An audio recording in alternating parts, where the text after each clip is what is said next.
दोस्तों, क्या हरियाणा के चुनाव में मशीनों का खेल हुआ है? और क्या ये जो खेल है, मशीनों का जो खेल है, इसके सबूत इकट्ठा किए जा सकते हैं, सबूत जुटाए जा सकते हैं, एविडेंस गैदर किया जा सकता है? और क्या साबित किया जा सकता है कि गेम हुआ है? कैसा हो सकता है? आज इसी पर बात होगी एक्सपर्ट के साथ। और इधर कांग्रेस ने आज फिर इस मामले को नए सिरे से खंगालने की कोशिश की है। राहुल गांधी, मल्लिकार्जुन खड़गे घंटों मीटिंग करते रहे। केसी वेणुगोपाल, अशोक गहलोत, भूपेंद्र हुड्डा, बड़े नेता जो कांग्रेस के, उनके साथ बैठकर घंटों बैठक हुई है, टेक्निकल टीम के साथ हुई है। और इस नतीजे पे कांग्रेस पहुंची है कि 20 ऐसी सीटें, 90 में, हरियाणा में 90 सीटें थी, 20 ऐसी सीटें हैं जहां उन्हें शक है कि मशीनों का खेल हुआ है, जहां पर बीजेपी जीती और कांग्रेस हारी। और इसीलिए ये चुनाव को अप्रत्याशित कहा जा रहा है कि भाई फैसला ऐसा कैसे आ गया। सारी दुनिया कह रही थी कि जीतेगी तो Congress. Exit poll, opinion poll, survey, BJP के सर्वे, आरएसएस के सर्वे सब बता रहे थे 15 दिन पहले कि कांग्रेस को एज है, बीजेपी पिछड़ रही है। मोदी जी ने तो मैदान ही छोड़ दिया था। तो फिर क्या हो गया? और इसी पर आज कांग्रेस ने टेक्निकल एक्सपर्ट्स के साथ बंद कमरे में लंबी बातचीत की।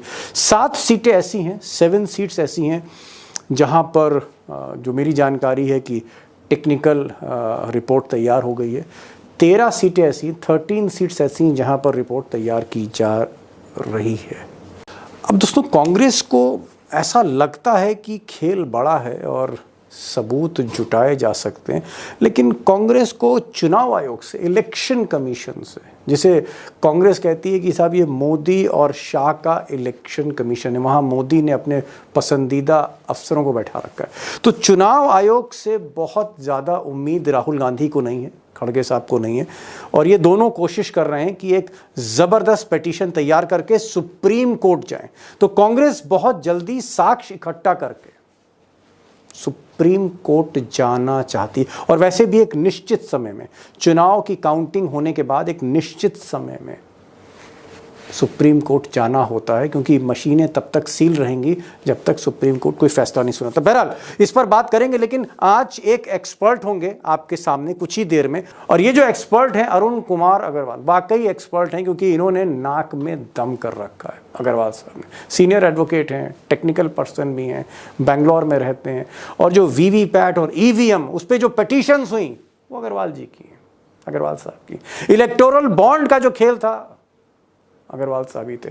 तो देश में इस तरह के जितने भी मामले हैं, चाहे वो सेबी से मोर्चा लेना हो, चाहे शेयर बाजार के घपलों से लड़ना हो, चाहे फिर ईवीएम और चुनाव आयोग, उनसे निपटना हो, अग्रवाल साहब। तो इनको मैं सैल्यूट करता हूं। और आज इनसे बहुत सी चीज़ें पूछनी है। मुझे एक चीज़ पूछनी है बस अग्रवाल साहब से, कि क्या साक्ष्य इकट्ठे किए जाते हैं?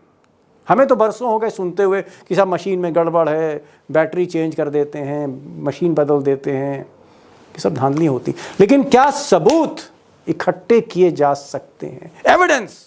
और अगर एविडेंस इकट्ठे हो गए दोस्तों, तो समझ लीजिए फिर इससे बड़ी खबर नहीं कोई। तो हम आज अरुण कुमार अग्रवाल से पूछेंगे कि कांग्रेस को करना क्या चाहिए। अगर गड़बड़ है तो क्या बूथ में अगर कोई गड़बड़ है और मशीन का नंबर, सीरियल नंबर है, वोटिंग लिस्ट आपके पास है, तो क्या वोटर तक पहुंच के इस खेल को खोला जा सकता है? सुनिएगा, बहुत इंपॉर्टेंट प्रोग्राम है आज। अब दोस्तों, अग्रवाल साहब तो आज खुलासा करेंगे, सारी कच्ची पक्की बातें बताने जा रहे हैं आपको। टेक्निकल एक्सपर्ट भी हैं। लेकिन पहले कांग्रेस की बात कर लेते हैं, थोड़ा सा रिकैप कर लेते हैं। मुझे 2 सेकंड दीजिए। कांग्रेस का ये मोटा मोटा जो इल्ज़ाम है वो ये है कि 90 में से 20 सीटों पे जो है वो गड़बड़ हुआ है, मशीनों का खेल हुआ है, जहाँ बीजेपी को जिताया गया है। ये कांग्रेस का कहना है। और 7 सीटों पर, इन 20 में से 7 सीटों पर रिपोर्ट कांग्रेस ने तैयार कर ली है, टेक्निकल रिपोर्ट तैयार हो गई है। 13 सीटों पर टेक्निकल टीम रिपोर्ट तैयार करेगी। और ये जो टेक्निकल टीम है वो सीधे सुपरवाइज कांग्रेस अध्यक्ष मल्लिकार्जुन खड़गे और राहुल गांधी कर रहे हैं। आज मीटिंग में ही फैसला लिया गया था। लेकिन पहले बैटरी का खेल जान लेते हैं। बैटरी का खेल ये है कि कांग्रेस के जो उम्मीदवार थे, जो चुनाव हारे, उनको ऐसा लगता है कि जब काउंटिंग हो रही थी, जिस दिन काउंटिंग हो रही थी, कुछ मशीनें जिनकी बैटरी 99% चार्ज थी, वहां पर बीजेपी जीत रही थी, और जो नॉर्मल एवरेज बैटरीज थी 60% to 70%, वहां पर कांग्रेस जीत रही थी या बीजेपी जीत रही थी। लेकिन 99% जो बैटरी चार्ज थी वहां बीजेपी आ गई थी, और बड़ी मार्जिन से आ गई थी। उसको पवन खेड़ा ने समझाया। मैं चाहता हूं पवन खेड़ा को आप 2 सेकंड सुनिए, फिर मेन खबर पे आते हैं। जो 99% बैटरीज दिखा रही थी काउंटिंग के दिन, और बाकी मशीनें जो सामान्य थी वो 60-70% दिखा रही थी, उससे हमने चुनाव आयोग को अवगत कराया। अब दोस्तों सारी 20 सीटें तो मैं आपको नहीं दिखा सकता नक्शे पे, समय बहुत खर्च हो जाएगा, लेकिन जो 7 सीटें जिस पर टेक्निकल रिपोर्ट तैयार हो चुकी है कांग्रेस की, उसमें पहली सीट है सीट नंबर 21 करनाल, आप नक्शे पर देख सकते हैं। उसके बाद seat number 43 Dabwali, seat number 74 Rewari, seat number 25 Panipat city, seat number 83 Hodal, seat number 01 कालका, और सीट नंबर 20 नरनौल। अब नरनौल की अगर आप एग्जांपल देखें तो नरेंद्र सिंह यहाँ कांग्रेस के उम्मीदवार थे। इनका कहना था कि जब काउंटिंग हो रही थी तो कुछ ऐसी मशीनें थीं जहाँ पर बैटरी 99% चार्ज थी, और कुछ ऐसी थीं जो 60-70% चार्ज थी, और इसी में सारा खेल हो रहा था, जो मैं आपको आगे एक्सप्लेन करूँगा। और जो मेरा सवाल था कि क्या साक्ष्य इकट्ठे हो सकते हैं, क्या सबूत इकट्ठे हो सकते हैं, और क्या सुप्रीम कोर्ट इन सबूतों का संज्ञान ले सकता है, और अगर सुप्रीम कोर्ट ने ये सबूत मान लिए फिर क्या होगा। तो आज हमारे साथ एक्सपर्ट होंगे Arun Kumar Agarwal, senior advocate Supreme Court. इन्हीं की पिटीशन पर वीवीपैट और ईवीएम, इस पर जो है नोटिस दिया था सुप्रीम कोर्ट ने इलेक्शन कमीशन को। इलेक्टोरल बॉन्ड पर भी इनकी पिटीशन थी, और आप कह सकते हैं कि देश की लड़ाई लड़ने वाले अरुण कुमार अग्रवाल एक बहुत ही डेडिकेटेड, बहुत ही पक्के नेशनलिस्ट हैं। इनसे बात होगी, पूरा खुलासा करेंगे, खुली बात करेंगे। और हमारे साथ 2 और मेहमान होंगे। हरियाणा से हमारे साथ वरिष्ठ पत्रकार जगदीप सिंधु साहब होंगे, और उमाकांत लखेड़ा जो आज दिन भर कांग्रेस की मीटिंग कवर कर रहे थे और चुनाव आयोग भी कवर करते हैं, उमाकांत लखेड़ा भी होंगे। ज़्यादा समय नहीं लूँगा, तीनों एक्सपर्ट्स के पास चलते हैं। अरुण जी, अब तक का जो केस है, उसमें 2 बातें निकल के आती हैं। मैं अंतर कलह की बात तो पहले कर चुका हूं, और वो वीडियो वायरल भी हुआ है, लेकिन आज मैं अंतर कलह की जगह जो कांग्रेस के भीतर से आवाज आ रही है कि साहब कहीं ना कहीं मशीनों का उनको संदेह लगता है, उनको लगता है कि कहीं कुछ गड़बड़ हुआ है। अगर एक लाइन में कहूं तो जो जयराम रमेश ने कहा कि these results are not acceptable, हमको ये नतीजे स्वीकार नहीं है, और मुझे लगता है कि ये लड़ाई अब सुप्रीम कोर्ट तक जाएगी। लेकिन क्योंकि आप एक टेक्निकल पर्सन हैं और वीवीपैट, ईवीएम, सुप्रीम कोर्ट तक आप इस लड़ाई को लड़ते रहे हैं, मैं आपसे पूछना चाहता हूं एक एक्सपर्ट की तरह पे कि मान लीजिए ये जो कांग्रेस का कहना है कि गड़बड़ हुई है, चुनाव की काउंटिंग में गड़बड़ हुई है, सुबह 8:30 से 9 तक वो लीड कर रहे थे, फिर एकदम से चुनाव बदला है, क्या हम कैसे पता लगाएंगे अगर पवन खेड़ा का ये कहना है कि जो 99% बैटरी जिसमें चार्ज थी, ऐसा लगता है कि वो मशीनें बदली गई हैं, क्योंकि अगर एक मशीन से दिन भर काउंटिंग होती है और उसके बाद उसको बंद कर दिया जाता है और फिर उसको कुछ दिन के बाद निकाला जाता है, तो बाकी मशीनों की तरह बैटरी 66% होनी चाहिए, लेकिन यहाँ बैटरी 99%। मैं चाहूंगा एक बार आप पवन खेड़ा की बात को सुनिए और फिर आगे बढ़ते हैं। 20 शिकायतें जो हमारे पास आई हैं, उनमें से 7 लिखित शिकायतें जो अभी आई हैं 7 कॉन्स्टिट्यूएंसीज से, जिसमें बैटरीज का खास तौर पे जो 99% बैटरीज दिखा रही थी काउंटिंग के दिन, और बाकी मशीनें जो सामान्य थी वो 60-70% दिखा रही थी, उससे हमने चुनाव आयोग को अवगत कराया। तो आपने सुना क्या कहते हैं अरुण जी कि पवन खेड़ा कह रहे हैं कि 99% जहां पर बैटरी चार्ज थी, उनको ये संदेह की मशीन बदली गई होगी, क्योंकि उन मशीनों से जो नतीजा है उन पर्टिकुलर बूथ्स पर वो बीजेपी के फेवर में गई। ये कांग्रेस का आरोप है। अरुण जी क्या कहना चाहते हैं? अभी पकड़ा कैसे जाए मामला? अगर कुछ गड़बड़ है तो भाई इस मामले को हम कैसे इसकी तह में जा सकते हैं? क्या कुछ प्रूव हो सकता है? नहीं हो सकता? बहुत अच्छे से प्रूव हो सकता है। बहुत लोग हैं जानकार थ्योरी ऑफ प्रोबेबिलिटी की। अगर आप जो है पाते हैं कि 5 जगह जो ईवीएम थी उसकी बैटरी जो थी 99% चार्ज थी, और उन्हीं 5 में आप पाते हैं कि 80% वोट जो है वो बीजेपी को गया, और जहां पर बैटरी चार्ज थी 60% 70%, वहां पे वोटिंग 45% की थी। तो ये साफ साफ दिखाता है कि जो है ईवीएम बदला गया और इलेक्शन रिग हुआ। अगर मैं तो ये भी कहता हूं कि अगर 2 ऐसे प्रमाण मिल गए, क्योंकि लोग बहुत दिन से इस चीज को सोच रहे हैं, देखिए 5% अगर आपने रिगिंग कर ली इतने क्लोज इलेक्शन में, तो आप इलेक्शन जीत गए। आपको केवल 20 ईवीएम रिग करना है, जहां की 250 ईवीएम है, आप जीत गए। तो अगर आपने पकड़ लिया और उसमें हर जगह ये दिखाता है कि 99% बैटरी है, तो ये तो असंभव है, तो ये है कि ये रिप्लेस हुआ। अच्छा चलिए कुछ मान ले ये था, अगर बराबर बराबर का वोट निकलता तब होता कि चलिए इसमें कुछ रिगिंग नहीं थी, लेकिन अगर 80% बीजेपी को है तो इसका मतलब है कि इट हैज बीन रिप्लेस्ड, आगे कुछ करना ही नहीं है। ये प्रोबेबिलिटी इज मच हायर, और इसी कारण से आपको चुनाव रद्द करना चाहिए। लेकिन इसमें एक बात मैं और कहूंगा कि ये कांग्रेस वाले जो ये सब हल्ला कर रहे हैं, क्या ये अपनी जो असफलता को छुपाने के लिए कर रहे हैं? क्योंकि ये सारी चीजें जो ये लिख के देते हैं, पब्लिक भी तो इलेक्शन में इन्वेस्टेड है, उनकी भी तो, जो उनके सपोर्टर हैं उन्होंने भी तो अपना समय उसमें दिया है, तो उनको जो भी वो लिख के देते हैं वही जवाब वो इनको पब्लिक डोमेन में डालना चाहिए। वो क्यों नहीं डाल रहे हैं?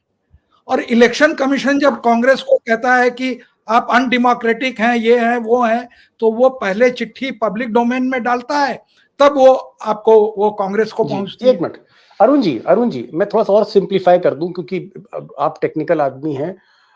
आपका ये कहना है कि सपोज करिए जो पवन खेड़ा कह रहे हैं या जयराम रमेश कह रहे हैं, और जो उन्होंने रिप्रेजेंटेशन इलेक्शन कमीशन को दिया, उनका ये कहना है कि कुछ मशीनें, कुछ बूथ की मशीनें जहां 99% बैटरी चार्ज थी, यानी ताजी मशीन लगाई गई और ताजी बैटरी थी, तो मान लीजिए कि जिस बूथ क्योंकि जो मशीन है उस पर एक नंबर है, और वो नंबर और बूथ का नंबर आप फॉर्म 17C से मैच कर सकते हैं।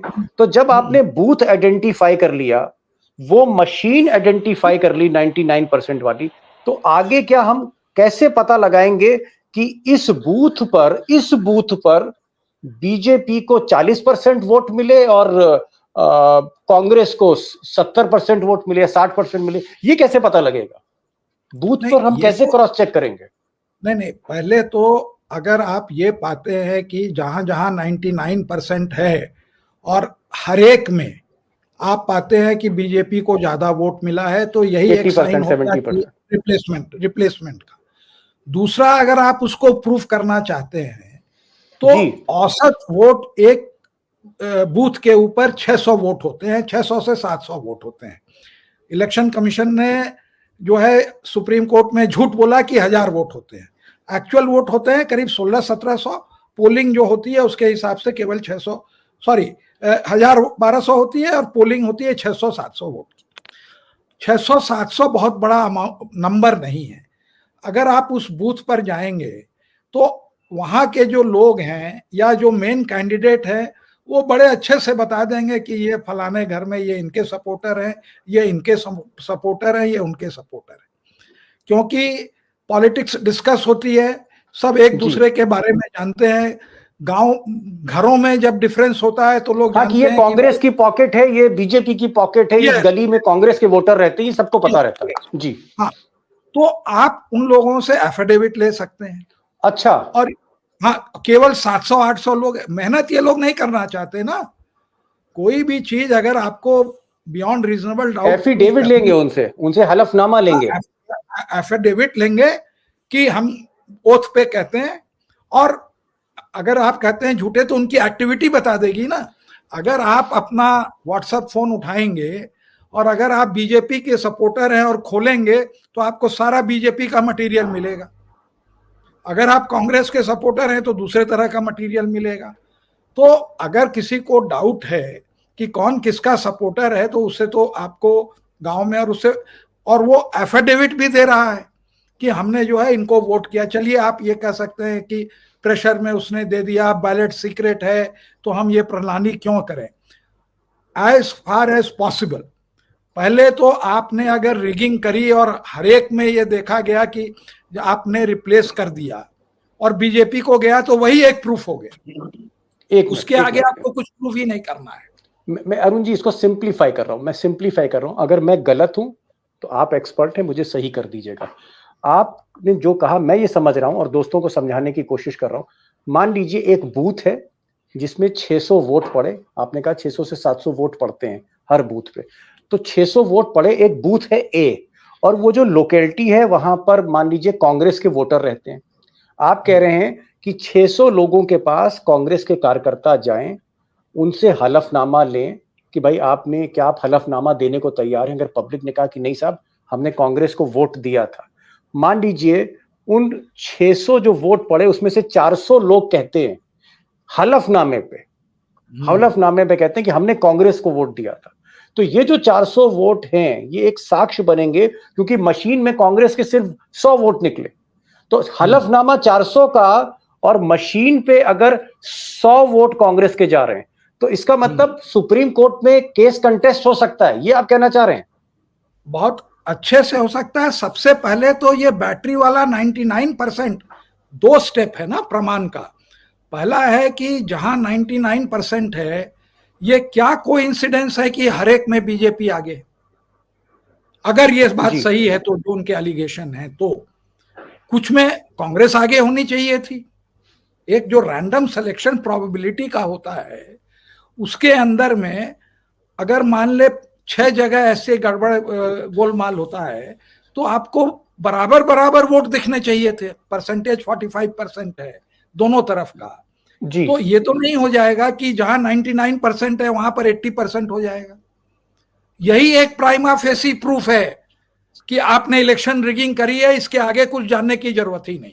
समझ गया अरुण जी, मैं आ रहा हूं, आपके पास आ रहा हूं। बड़ी बात आपने कही, मोटा मोटा आपने ये कही कि अगर कोई कांग्रेस का बूथ है जहां कांग्रेस के वोटर हैं, अगर वो वोटर हलफनामे पे कहते हैं कि साहब हमने कांग्रेस को वोट डाला था और मशीनें कुछ और दिखा रही हैं, तो वो एक साक्ष्य है और इस साक्ष्य को लेकर सुप्रीम कोर्ट जाना चाहिए। अगले राउंड में मैं अरुण जी से पूछूंगा कि सुप्रीम कोर्ट इस तरह के सबूत को किस तरह देखेगी, क्या सीरियसली लेगी, मैं अगले राउंड में पूछूंगा। मैं जरा दीप सिंह संधू साहब के पास जाना चाहता हूं।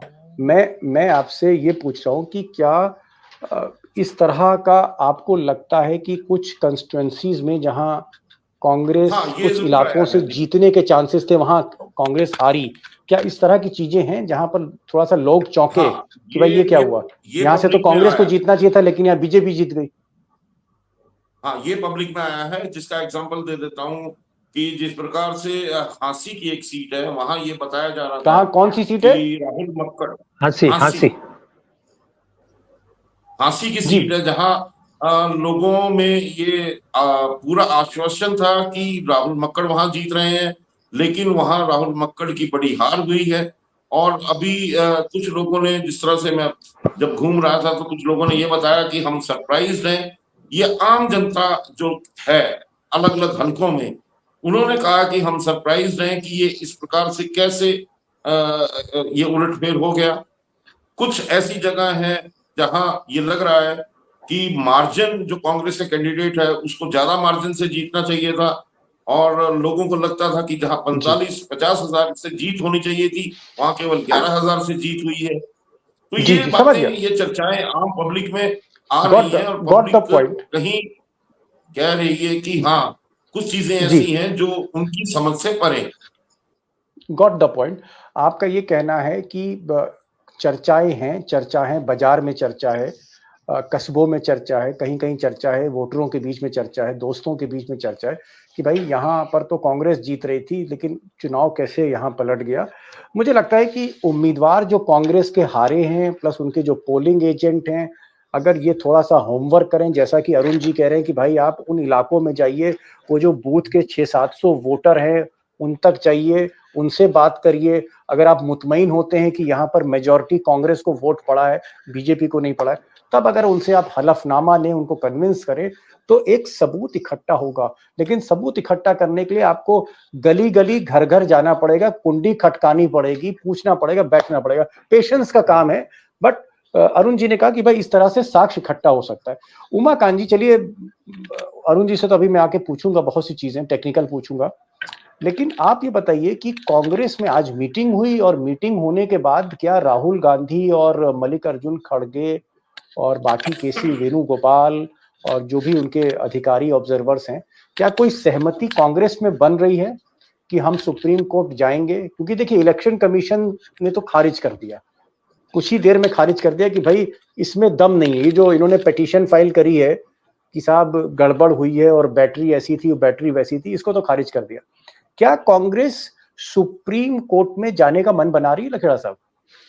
देखिए, आपके जो सवाल है वो सवाल के दो पार्ट हैं। पहला पार्ट तो ये है कि कांग्रेस ने पहले दिन ही जिस दिन काउंटिंग खत्म हुई, काउंटिंग खत्म होने के साथ साथ उन्होंने इलेक्शन कमीशन को हरियाणा के कई जिलों से जहां बूथ थे, जहां कैंडिडेट पोलिंग एजेंट काउंटिंग में बैठे हुए थे, उन्होंने ईमेल किया इलेक्शन कमीशन को, वहीं से ही हरियाणा से ही कई जिलों से। दूसरा जो पार्टी का हेडक्वार्टर है, जो उनका कम्युनिकेशन विभाग के हेड है जयराम रमेश, उन्होंने खुद 5 बजे के करीब उन्होंने इलेक्शन कमीशन को मेल भेजा और उन्होंने सारी चीजें बताई कि ये सिखाते हैं, और ये कहा कि अभी हमको 48 घंटे का टाइम देना चाहिए ताकि हम प्रूफ के साथ में और तथ्य, फैक्ट, बूथ वाइज फैक्ट आपको कल दे सके। तो कल 4 बजे वो टाइम खत्म हो रहा है।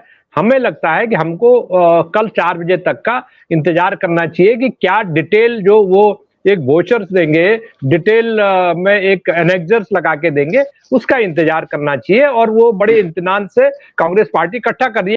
आज का इलेक्शन कमीशन और आज से 10 साल पुराना इलेक्शन कमीशन, दोनों में 2 साल पुराना इलेक्शन कमीशन, आज के इलेक्शन कमीशन में अंतर यह है कि आज इलेक्शन कमीशन को पूरी तरह प्रधानमंत्री और उनके मंत्री तय करते हैं कि कौन इलेक्शन कमिश्नर बनेगा।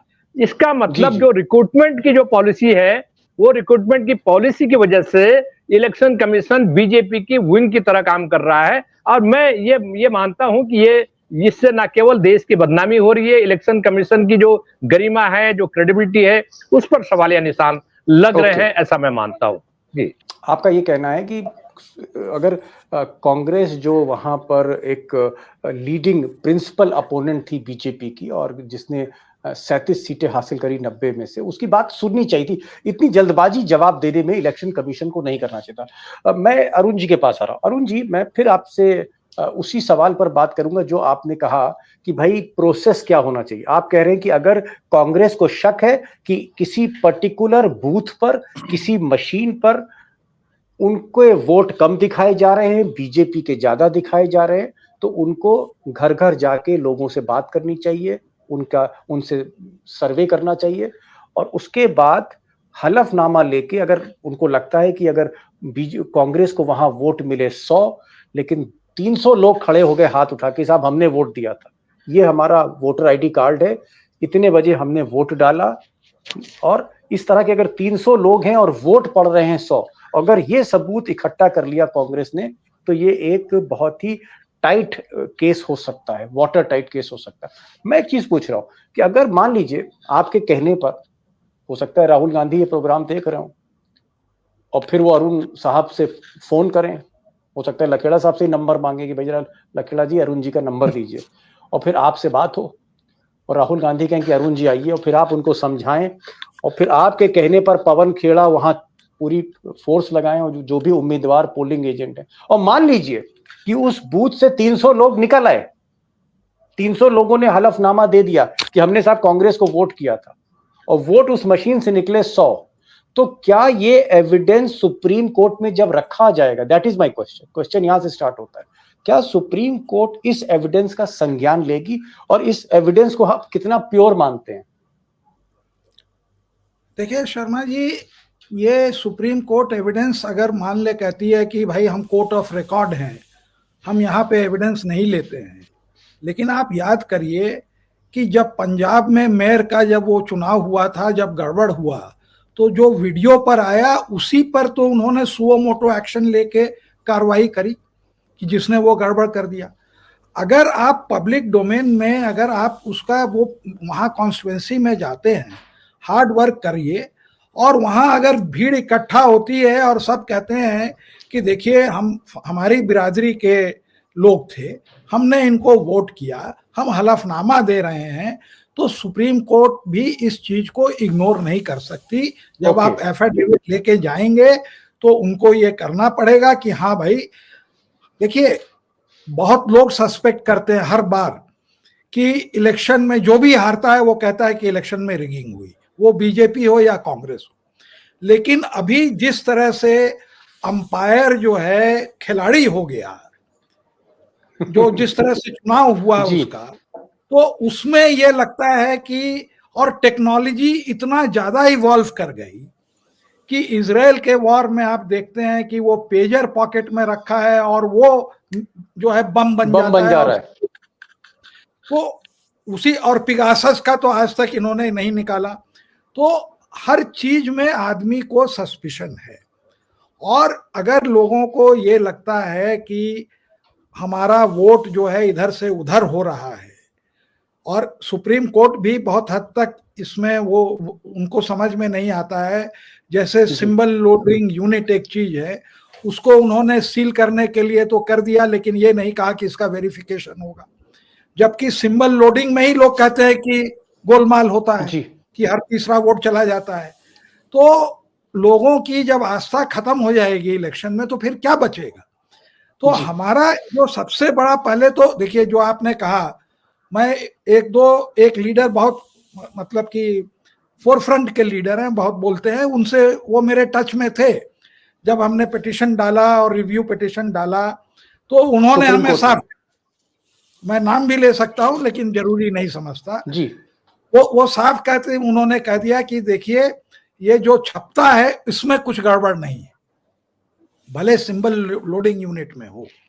अब वो रहे हैं, वो चुनाव लड़ते हैं, हो सकता है जानते हैं, तो हमने कहा हम क्यों समय बर्बाद करें, लड़ाई इनकी, ये अपनी नहीं लड़ाई लड़ेंगे तो हम लोग कब तक इनकी लड़ाई लड़ेंगे। तो हमारा सबसे पहले ये है कि देखिए इनको दो अपॉर्चुनिटी मिली, एक तो ये शिकायत मिली 99% वाली कि ईवीएम रिप्लेस, और दूसरा इनको जो मिलता है हक है कि हर एक कैंडिडेट 5 ईवीएम की चेकिंग कर सकता है कि इसका जो है वोट गिन के बताइए, 5, हर एमएलए के कॉन्स्टिट्यूएंसी में 5 अलाउड है। तो जो 5 आप उसको चुनेंगे जहां आप सोचते हैं, जब वोट आया और आपने देखा कि इसमें मेरे केवल 300 वोट निकले, जबकि मेरे वोट यहाँ 500-600 निकलने चाहिए थे, तो आप उसकी चेकिंग कराएंगे, आप मिलवाएंगे कि इलेक्ट्रॉनिक में क्या आया और पर्ची कितनी गिनी, तो उसका भी क्या रिजल्ट आया वो भी तो इन लोगों को पब्लिक डोमेन में डालना चाहिए। क्योंकि कांग्रेस को सबको समझना चाहिए कि ये, जैसे आप ही लोग कहते थे कि ये चुनाव कैंडिडेट का नहीं है, जनता का चुनाव है, तो हम लोगों को भी तो ये कॉन्फिडेंस मिले कि भाई क्या हुआ, क्या उसका रिजल्ट हुआ। अभी जैसे अकाउंटेबिलिटी की बात हो रही है, हमें याद है कि कोई कॉरेस्पॉन्डेंट थे अंबाला में, वो चित्रा को इंटरव्यू कर रहे थे, ऐसा लगता था वो रिबेल कैंडिडेट थी कि ये बहुत मजबूत स्थिति में है और हरा देंगी विज को, और अल्टीमेटली हरा देती, जबकि वो 14,000 वोट कांग्रेस को मिले और वो हारी केवल 7,000 से जी। तो अगर ये वहां पर ग्राउंड वर्क किए होते तो लास्ट मोमेंट में ये कह देते कांग्रेस वाले को कि तुम चुप बैठो, जैसे वो करते हैं। समझ गया, नहीं समझ गया मैं अरुण जी आपकी बात समझ गया। समय क्योंकि कम है, आपने एक बात कही कि हर उम्मीदवार को, चाहे वो कांग्रेस का हो, बीजेपी का हो, किसी भी पार्टी का हो, 5 मशीनें चेक करा सकता है। तो इसके लिए इसका मतलब है कि 5 मशीनें चेक हो सकती हैं और इसको आपने जो कहा कि हलफनामा लेना होगा, घर घर जाना होगा, सर्वे करना होगा, एक्सरसाइज करनी होगी, पूरी होमवर्क के साथ अगर कांग्रेस आती है, सबूत जुटाती है, तो आपने कहा कि सुप्रीम कोर्ट इसका संज्ञान लेगा। एक एक मिनट बचा है, मैं 30-30 सेकंड दे रहा हूं जगदीप संधू को, 30 सेकंड में लखेड़ा साहब को दूंगा। जगदीप संधू सिर्फ 30 सेकंड में बताइए, क्या हरियाणा के जो नतीजे आपने जो आप देख रहे थे 8 अक्टूबर से पहले और 8 अक्टूबर को बाद, आप क्या सरप्राइज्ड हैं? इट्स अमेजिंग, आपके लिए शॉकिंग है या आपको लगता है ठीक थे नतीजे? दीपक जी, ये वाकई विचित्र नतीजे आए हैं। जितना ग्राउंड वर्क हमने किया और जिस प्रकार से लोगों से हमने ओपिनियन ली, उनसे मिले, और गांव में, चौपाल में, अलग अलग कॉन्स्टिट्यूएंसीज में जहां जहां संभव हो सकता था, और ऐसा नहीं है कि मेरा कोई पूर्वाग्रह हो, हमने हर तरह के लोगों से बात की, हर सामाजिक वर्ग में गए, और उसमें देखने में यही आ रहा था कि लोगों में एक निराशा भी है और सरकार के प्रति एक नाराजगी भी है, और उसमें ये भी समझ में आ रहा था कि शायद अब के जो लाभ मिलने वाला है वो कांग्रेस को मिलेगा। इसमें सरप्राइज है, अचंभित है कि ये किस प्रकार हुआ है, और ऐसा मतलब आपको समझ नहीं आ रहा। लखेड़ा साहब, लास्ट 30-40 सेकेंड्स आप हरियाणा के नतीजों को कैसा देखते हैं? क्या हाल फिलहाल में ऐसा कोई इलेक्शन हुआ है जब एग्जिट पोल, मतलब क्योंकि सत्ता के पक्ष में तो एग्जिट पोल जा सकते हैं, लेकिन एग्जिट पोल विपक्ष के साथ जा रहे हैं, गोदी मीडिया भी दिखा रही है कि भाई कांग्रेस जीत रही, जो बड़ा ही अप्रत्याशित था। तो क्या आपको लगता है कि एग्जिट पोल, सारे ओपिनियन पोल, मोदी जी का खट्टर साहब को हटाना, खट्टर साहब का चुनाव में गायब होना, मोदी जी 48 घंटे पहले मैदान छोड़ देते, अमित शाह जाते नहीं है, पूरा का पूरा बीजेपी का कैंपेन रडरलेस है, बिना स्टीयरिंग के है, और जो मुख्यमंत्री हैं सिटिंग वो अपनी कंस्टिट्यूएंसी में फंस जाते हैं, 11 में से 9 मंत्री हार जाते हैं? क्या आपको लग रहा है कि ये जो नतीजे आए ये कुछ अजीबोगरीब है? मेरा जो है, जो ग्राउंड रियलिटी ये है कि जो गोदी मीडिया और तमाम तरह के जो मीडिया, डिजिटल मीडिया, गोदी मीडिया, इंडिपेंडेंट पत्रकार, आम लोग, सोशल एक्टिविस्ट, हर पार्टी के, चाहे वो भाजपा के हों, आरएसएस के हों, ये तमाम लोगों से, जिनसे मेरी कम से कम 80-90 लोगों से पूरे हरियाणा में बातचीत हुई, और उनमें से 90% लोगों ने कहा कि कांग्रेस सरकार बनाएगी, चाहे वो 48 पे जीते, चाहे 45 पे जीते। आपकी एक राय है कि हाँ भाई, ये इलेक्शन कमीशन को थोड़ा और जिम्मेदार होना चाहिए? मुझे लगता है आप इस तरह की बातें लखेड़ा साहब इसलिए करते हैं क्योंकि आपने टीएन सेशन को कवर किया है। आपने जब अपने कैरियर की शुरुआत की, आपने खुद बताया था 91 में जब पहली बार आप चुनाव आयोग कवर कर रहे थे, तो वहां पर टीएन सेशन थे। तो कहां रतन टाटा, कहां अडानी, छोड़िए खैर इन सब चीजों को। अरुण जी ने 1 लाख पते की बात की, और अरुण जी ने कहा कि कांग्रेस अगर मेहनत करे, कांग्रेस अगर बूथ पे उसको लगता है, किसी पर्टिकुलर बूथ पे, किसी मशीन पे लगता है कि यहां पर गड़बड़ हुई है, वहां पर लोगों से बात करे, वोटर से बात करे, और अगर वोटर तैयार है, जनता तैयार है, तो कांग्रेस पार्टी वो एविडेंस लेके सुप्रीम कोर्ट जाए और सुप्रीम कोर्ट उसका संज्ञान लेगी। ये अरुण अग्रवाल कह रहे हैं, जिन्होंने कई केसेस, कई पिटीशंस इस तरह के सुप्रीम कोर्ट में डाले हैं। इलेक्टोरल बॉन्ड का मामला हो, वीवीपैट का मामला हो, ये सारी लड़ाई दोस्तों अरुण अग्रवाल साहब ने लड़ी, जो आपको स्क्रीन पर दिख रहे हैं। अरुण जी, आप अपना काम जारी रखिए। लखेड़ा साहब, आपकी पैनी निगाह और तेजाबी कलम चलता रहे, और सिंधु साहब आप ऐसे ही बोलते रहिए, हरियाणा के बीचों बीच से आप ऐसे ही बोलिए। बहुत बहुत शुक्रिया मिस्टर दीपक जी। कांग्रेस को ट्रांसपेरेंट होना चाहिए जी, ये बहुत कांग्रेस को और ट्रांसपेरेंट होना चाहिए। राहुल गांधी के सिर्फ ट्रांसपेरेंट होने से काम नहीं होगा, पार्टी के जो नीचे जो पदाधिकारी उनको भी ट्रांसपेरेंट करें। Thank you so much Arun ji for joining this programme. Thank you so much mister Lakhera for joining this programme. और मैं आपको यकीन दिलाता हूं कि ये देश जो है ना, ये भगत सिंह, चंद्रशेखर आजाद का होगा, यहाँ पुतिन की जल्दी चलने वाली नहीं है। Thank you so much. Hisar से आप ज्वाइन किए सिंधु साहब, thank you so much, thank you so much, thank you so much.